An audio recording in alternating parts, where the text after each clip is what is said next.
Welcome to Seize the Mains by Malhotra's IS Academy. I am Surbhi Sardana and I am taking this daily answer writing initiative from Monday to Friday at 9 pm.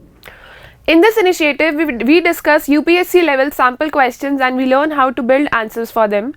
You can write your own answers and send them to us at the email ID given in the description below for our valuable feedback entirely free of cost. So beginning with today's discussion, it is day 23 of this initiative and the topic for today is from GS paper 3, infrastructure. Let's see what is the question for today. You can download the schedule till March 17 from the description below. The further schedule will be available very soon. And before I display the question, keep a pen and a paper handy with you. Note down the points that come to your mind or which you feel that are valuable during this discussion. The PDF of this discussion will be available, can be downloaded from the link in the description below. So don't worry about making full notes. Starting. Today's question is, discuss the significance of National Infrastructure Pipeline, National Monetization Plan and Gati Shakti in augmenting the infrastructure development of India. Answer in 250 words for 15 marks and send your answers within next 24 hours, that is 9 pm of 11th March at this email ID. It's also there in the description. So, what is infrastructure? Infrastructure is the set of basic facilities that help a country grow and improve and develop. So, if that infrastructure is not there, that economic growth or development or inclusive growth cannot take place. So, the government has come out with initiatives from time to time and these are centralized initiatives which interlink everything. A lot of investment has been induced with the help of these three initiatives and we have to discuss their significance. So, let's see how we will build this answer. As usual, we start by writing an introduction. An introduction is a conversation with the examiner about the importance of the question or whatever has been talked about in the question. So, either you can write what is the importance of infrastructure or the definition of infrastructure can be given. For example, you can write example of energy, roadways, railways and buildings, things like that. Or you can give a general statement stating why infrastructure development in India is important and what was the need of these three initiatives. So, let's see what is the introduction for the day. I'll read this out for you. Betterment of infrastructure facilities has been a key agenda of the central government. India's ambition of sustaining its relatively high growth depends largely on this one factor. With that objective, the government launched the National Infrastructure Pipeline Program, National Monetization Plan and Gati Shakti Plan. National Infrastructure Pipeline was launched in 2019 and the rest were launched in the subsequent years with the budget. The linkage point for this answer is, a linkage point is a extension of your introduction. It introduces the body part to the examiner. So, linkage points in your answers are very important. They give a flow to your answer. So, the linkage point here is that these three projects combined present a roadmap for development of excellent infrastructure and increasing growth in India. Their significance has been discussed below. So, the structure is very simple. Just by giving importance of infrastructure, we are moving towards discussing the significance of all three of them one by one. You can also club the significance of all three of them and write one single paragraph for significance, introduction, one significance for all three, followed by a conclusion. Or what you can do is, you can divide this body paragraph. You can divide the body paragraph into three parts.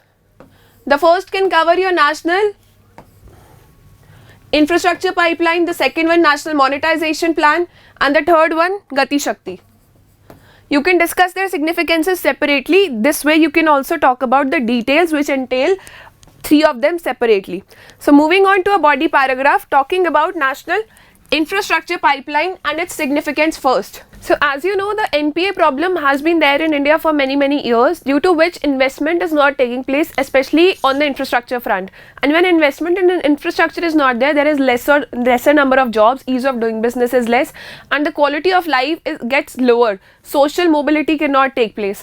So, the government here decided to act as an enabler. The central government plays a share, gives a share of 39%, the state government gives a share of 39% and the rest share comes from the private sector. The private sector is motivated. It is given the motivation that both the governments are involved, the government sector is involved, so there would be no delay in implementation of projects, there would be no delays in bidding bidding of delays in bidding, and hence the private sectors are motivated. Hence the more and more investment has been attracted towards key sectors, for example energy, roadways, railways, so that development can take place, inclusive growth can take place. This fills the gap of investment that was lacking in the infrastructure sector due to the COVID-19 pandemic, due to the global slowdown, due to the NPA crisis and things like that. So this here government has taken frontline approach. It has come at the front to check and to lead how infrastructure is developed in India and how fastly it is developed. So the objective of National Infrastructure Pipeline is to act as an enabler to provide and infuse the funds that India would need for infrastructure development by 2030. It has outlined plans to invest more than 102 lakh crore rupees on infrastructure projects by 2024 to 25, with the centre, states and the private sector to share the capital expenditure in a 39:22 formula. It will give a push to the economy by increasing private and government investment. There is a lack of private investment due to ongoing NPA crisis and lack of credit creation in the economy. The NIP aims to capture key greenfield and brownfield projects for investments across all economic and social infrastructure subsectors on a best effort basis. So the good thing about this investment plan is that not only economic projects but also social projects which help health, education and things like that, which help in improving health and education of people or generating social equality in the nation. These projects will also be promoted, such structures will also be built, and investment will be diverted to these areas also in running these policies. So an investment will not only be in new projects, that is greenfield projects, it will also be in the projects which are brownfield, that are already there. The infrastructure for which projects is already present on ground, the buildings have already been built, or the funds have been, or the these projects have been running for a long period of time. They will also be revamped and more investment will be generated for these projects. So moving on. It is the first of its kind whole of government exercise to provide world-class infrastructure to citizens and improve their quality of life. This is the key word here, that improving quality of life is the key, is the main focal point of government. It covers both economic and social infrastructure projects in sectors such as energy. These are the ratios, which sectors are covered in which percentage. You can download, you can check the latest data from the National Infrastructure Pipeline portal that's available. You will get the entire data and statistics on what are the number of projects that are working, in which places they are working, what is the percentage of funds that has been sanctioned, and what is the role of government or the contribution of governments, various governments in those projects. So make sure that you check that portal. And enable more infrastructure projects, grow businesses. So these are the benefits here. What are the these are the broad significances of National Infrastructure Pipeline. So it will enable more infrastructure projects, grow businesses, create jobs, improve ease of living and provide equitable access to infrastructure for all, making growth more inclusive. It will create additional fiscal space by improving revenue base of the government and will ensure quality of expenditure focused on productive areas. So since everybody will be a key shareholder, the government and the private sector, they'll be able to decide that which are the areas we need to focus on for the development and growth of the country and for ensuring inclusive growth and inclusive development. So that is how this project has been planned.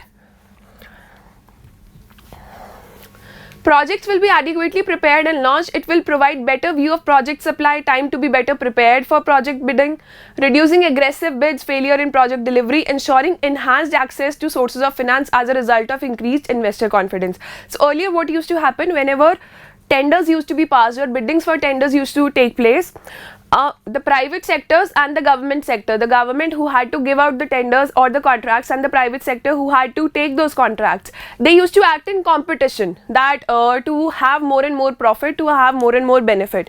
But what are the values enshrined in our constitution? That benefit of the citizens should be the key priority. So here the government and the private sectors have tried to come together. The government has taken the lead to move along with the private sector to generate growth, to reduce the loopholes that were present in the old systems. So it will strengthen agricultural and rural infrastructure.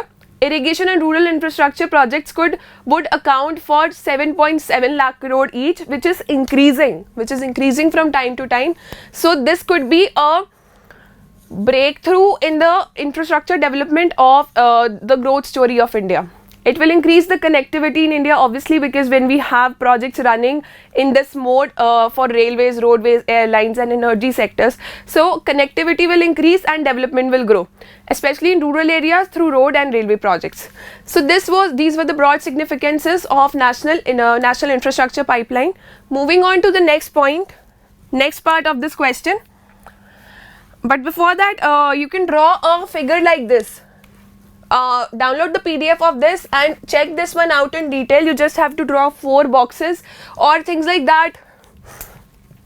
You can draw circles.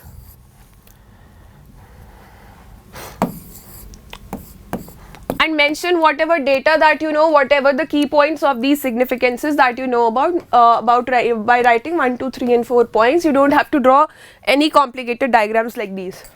But make sure that whatever is the stipulated target of that NIP, that you know, the initial was rupees 102 lakh crore and it's increasing day by day, and whatever the recent data is there from the portal, make sure that you have that recorded and you know that which sectors are being promoted here: energy, roads, urban railways and others. So moving on to PM Gati Shakti. So this is also known as National Master Plan for Multimodal Connectivity. So if you see that in India, all departments, all government departments work separately. For example, if a road in village has to be built, it will be built under Pradhan Mantri Gramin Sadak Yojana. If a road in district has to be built, PWD will come in. If a national highway has to be built, NHAI will come in. And sometimes what happens, in fact most of the times, that they do not work in consonance. There is no communication that is happening between all of them. But for the common person, a common person who has to travel and who has to settle somewhere needs the district road also, needs the rural road also, and needs the national highway also. So sometimes there is no interconnectedness. Many places are not even covered under any of the government and they are left underdeveloped due to these reasons, and mostly development does not take place in these regions.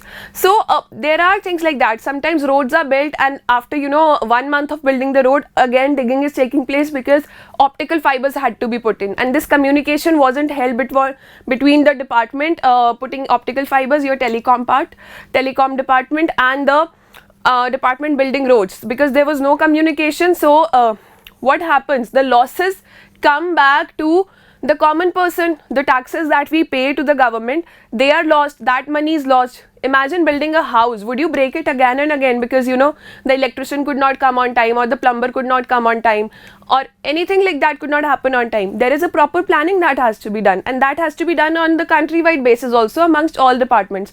So PM Gati Shakti is nothing but it is an initiative to link all departments. Regular conferences will be held online.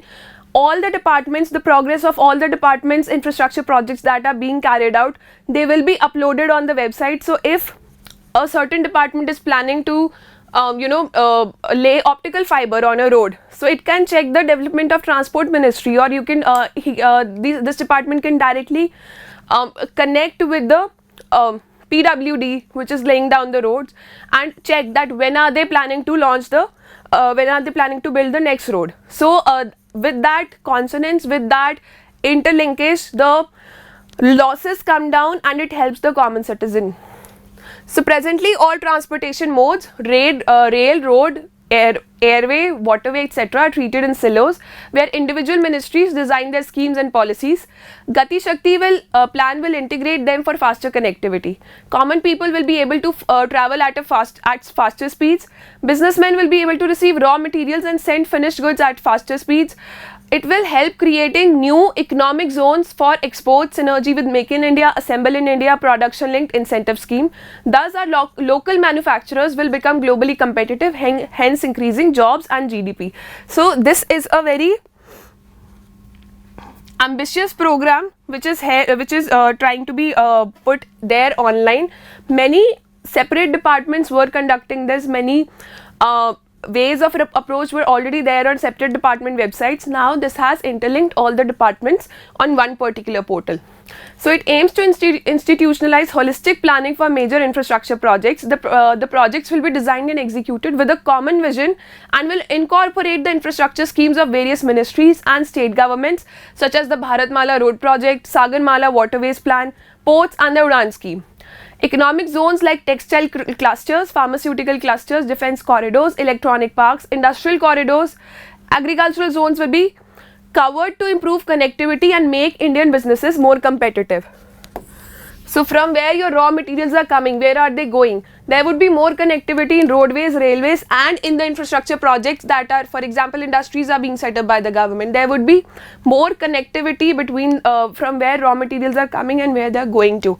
So connectivity is everything. How do we function without connectivity and communication? We can function more efficiently only when we know that what the other department is doing or what the other person is doing. Knowing that, having that knowledge, it helps us to implement our future plans. So it will also leverage technology extensively. Vizag portal has been developed by ISRO. So ISRO will be coming in. It would be integrating all these projects. It would be geotagging the projects that will be coming up, and all these projects will be revamped by ISRO. They will be there available on the website.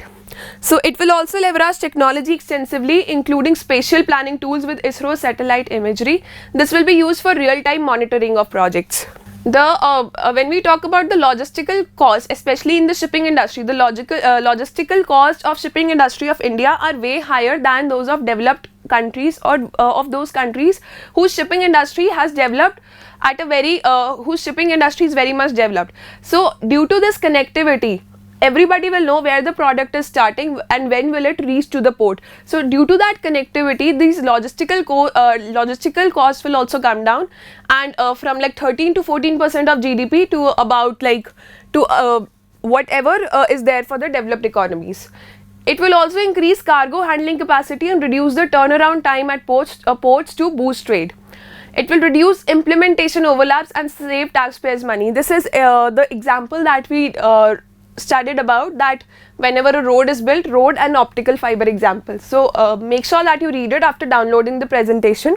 This is the schematic for National Gati Shakti Master Plan. Make sure that you write its official definition also. National Master Plan for Multimodal Connectivity. So it will integrate roadways, railways, energy infrastructure, whatever the new infrastructure that is coming in. All the ministries, all the departments will work in a more perfect connection. So moving on to the third scheme that has been launched, it's the National Monetization Plan. So as we know that many of the PSUs or many of the assets that had been lying idle of government or underutilized or unutilized for many years, the government has been trying to sell them off to the private sector, but because they cannot generate more profits, private players were not coming in. We were not getting private customers who could buy those assets at a rate that was agreeable or profitable for the government. So the government has now come up with this integrated plan called the National Monetization Plan, which will include all the disinvestment and divestment policies of the government. Everything has been integrated here. How it works, we'll read about this. With a massive infrastructure deficit, finding resources to build physical assets is a difficult task. So due to these underlying underused assets, old assets, the government could not find resources or the money to build new assets, to build greenfield projects. The money was stuck in these assets. For example, there is a building that belongs to a PSU which has been running in losses. Take any PSU that has shut down, for example, in the recent past. So PSUs or the departments, PSUs had a lot of assets. They had flats for their employees. They had offices, big offices in central areas of big cities. So when these PSUs shut down or they're not generating profits, what does the government do? They try to sell these buildings, and when these buildings are, since they're old and the companies are located at a specific place in the industrial park which is at outskirt of the city. So these private players do not come in to buy such buildings or things like that, or not even they do not invest in government companies also, because they're not generating profits. We've seen this with Air India, so many and so many other PSUs. So the government decided that we will try to attract private players through this plan to invest in brownfield projects. The ownership will remain with the government itself, but the private players can run their own programs, run their own companies, and whatever the revenue will be there, only that share will be taken by the government. The asset will not be sold. So that is what National Monetization Plan is about. Let's read this out. Hence, the government wants to monetize existing infrastructure assets by leasing them out to private firms for a fixed tenure under a revenue sharing model.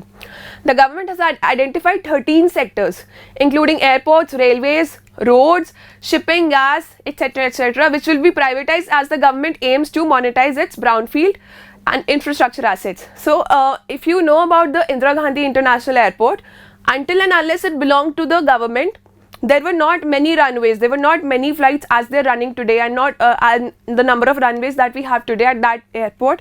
They were way less number of runways that were there when the government was operating it. But when it was the bid was given to the private players, so this development could take place, and the government gets revenue out of that. So that revenue, government can use it to generate development in other parts of the country, in other sectors, and this asset that belong to the government can be developed by the private sector, by the investment and the human resources of the private sector. So everybody is happy, everybody grows and develops. So it will serve as a medium-term roadmap for the government's asset sale initiative. It brings several intended monetization and divestment plans under one umbrella, National Monetization Pipeline (NMP). NMP represents an alternative to an outright sale of assets, which was very tough as seen in the past years. So this is an alternative route. So the major idea is to lease out brownfield projects, proceeds from which can be used to finance greenfield projects and build multiplier effect on growth and revive credit flow. As I said, that whatever the revenue the government will get from here, the government will launch its own projects which the government feels are important to growth and development of the country, for the social mobility and ensuring inclusive growth. So it will have the free money available, free resources available to invest in other parts of the economy.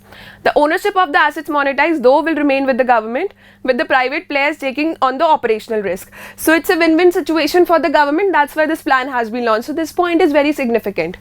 Will help the authorities ease financial constraints.